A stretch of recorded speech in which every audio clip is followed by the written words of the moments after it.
You know, what's one of the most powerful things that you ever use in this whole entire world?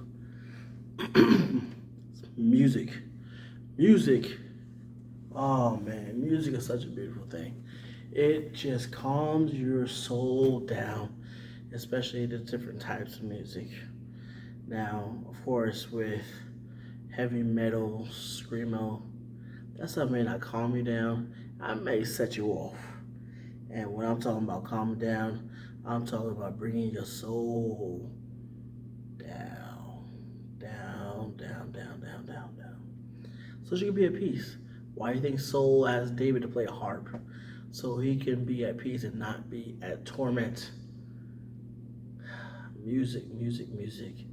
Music is beautiful. It's like seeing a nice, juicy red apple. You're like, I want that. What's going on, guys? How you guys doing? How are you guys doing? I hope that y'all are doing good. Hopefully that y'all are ready for another video, another episode. It is Perkins Talks. It is all things Perkins. It's your favorite person. It's me in the flesh. Y'all like this shirt? This is one of the newer shirts that we have. The lion, God breathed on the bottom in red. That's how it is in black. We have other different sizes, other different types, depending on what you want.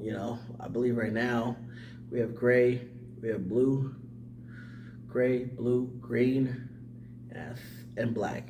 I think those are the four top colors we have right about now.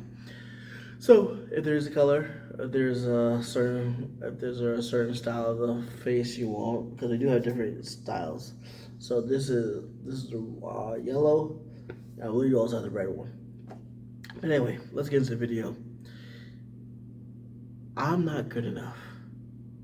I don't know if you ever said those words or had them say it or someone say it to you. But a lot of times those words play in our minds. A lot of times those words fester in our minds. And a lot of times when we just focus on those words, guess what? We're not making it a reality, but we're making it a reality. That might have been confusing to you, but I'll break it down so you can understand, so you won't be confused. Because a lot of times for us is that when we start to say stuff, we start to repeat it, right? We start to repeat it. Oh, I'm not good enough. I'm not good enough. I'll never be good enough. I'll never be good enough. I'm not good enough. I'm not good enough. I'll never be good enough. I'll never be good enough. I'm not good enough. I'm not good enough. I'll never be good enough. I'll never be good enough. No. When we start to say that, right, we start to repeat it, and guess what? It starts to live active in our lives. It starts to make room in our lives. It starts to have a rent-free apartment in our lives, a rent-free house with 3 bedrooms in our lives, because we've made it reality. We made it something that was real. We made it something that was just words, but we made it now something that is actually true in our lives. Instead of just saying, I may not be good enough for you, but I'm good enough for me. I may not be good enough for you, but I'm good enough for God. I may not be good enough for you, but I'm good enough for myself. I'm good enough for everything that I want to accomplish. I'm good enough for me. I may not be good enough for you and how you want it to be. Because your expectation of what's good enough, or your expectation of what I'm supposed to be, I'm sorry that I can't meet that expectation. I'm sorry that I can't supersede that expectation. I'm sorry that I'm not on that level of actually being all that you want me to be, or being all that you desire me to be. But guess what? I'm okay with that, because only person that can reach your expectation is you. Only person that can reach your level of, or superseding your expectation, is you at the end of the day. And I will never be able to meet your expectation. I'll never ever be able to supersede your expectation. I will fail you. I will let you down.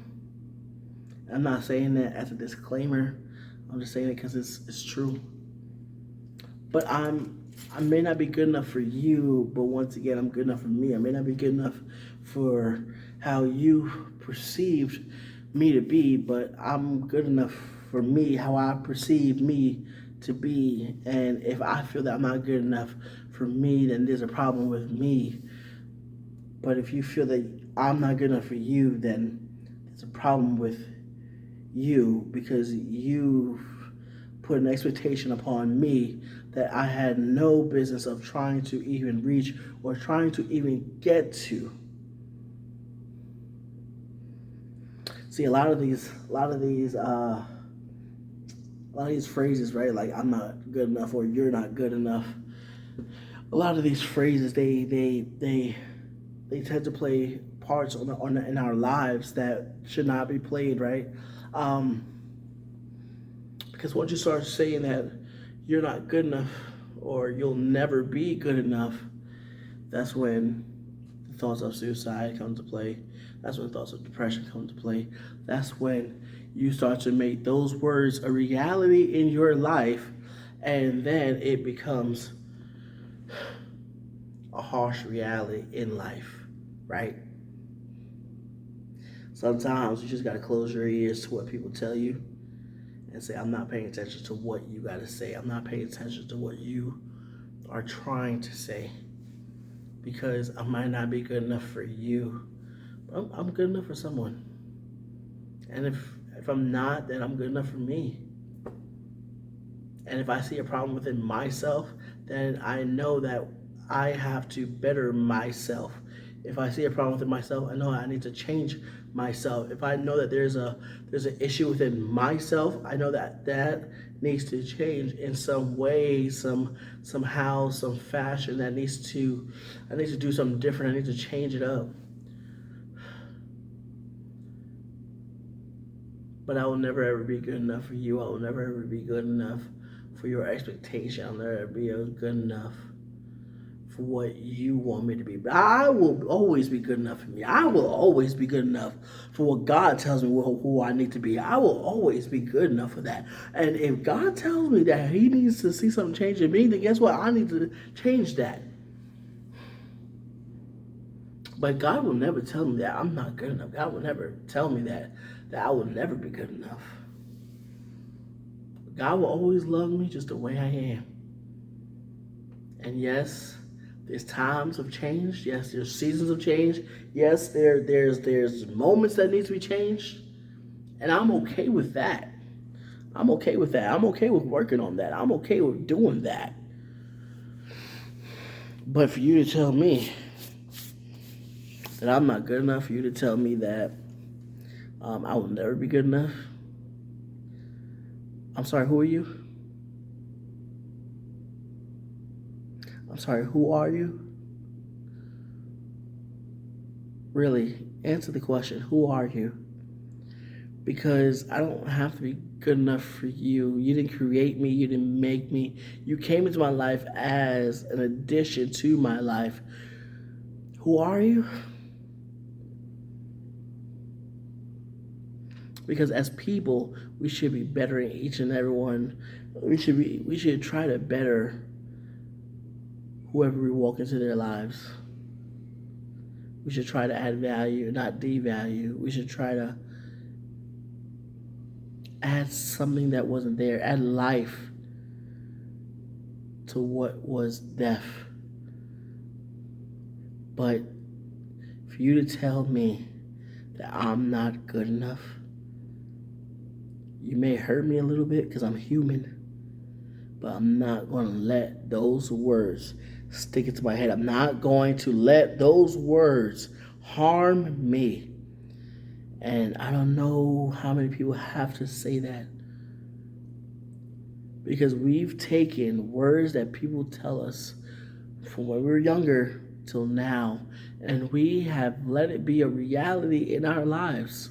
We've let it be a reality in our everyday life, that it's kind of stopped progress. It kind of stopped the flow of life, and we just thought about it. We just thought about it. Pacing our rooms, thought about it. Tears on the pillow, thought about it. Just because someone said it to us. Just because it was their reality. Just because they want to be a bully.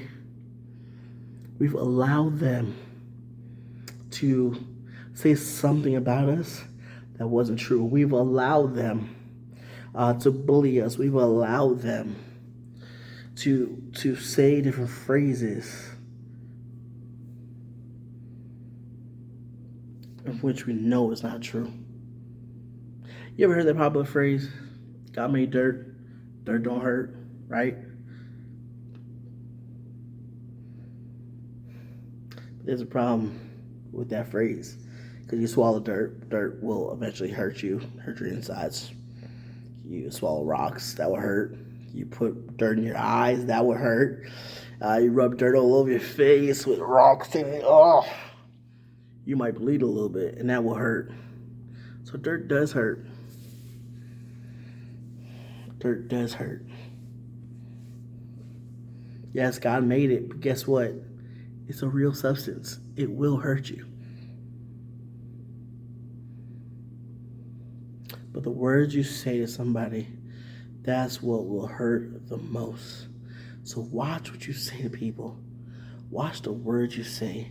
Watch your behavior when you're talking to somebody. Are y'all feeling me? Y'all understanding what I'm saying? Words are important. They give life or they could give death. Two options right there. Life or death. At the end of the day, you're going to have to choose. At the end of the day, you're going to have to live with that reality. You understand what I'm saying? Hopefully you do. It's Perkins Talk. I'll see y'all next time. I'll be talking to y'all next time. Hey, stay blessed. Live a blessed life, y'all. Take care, y'all.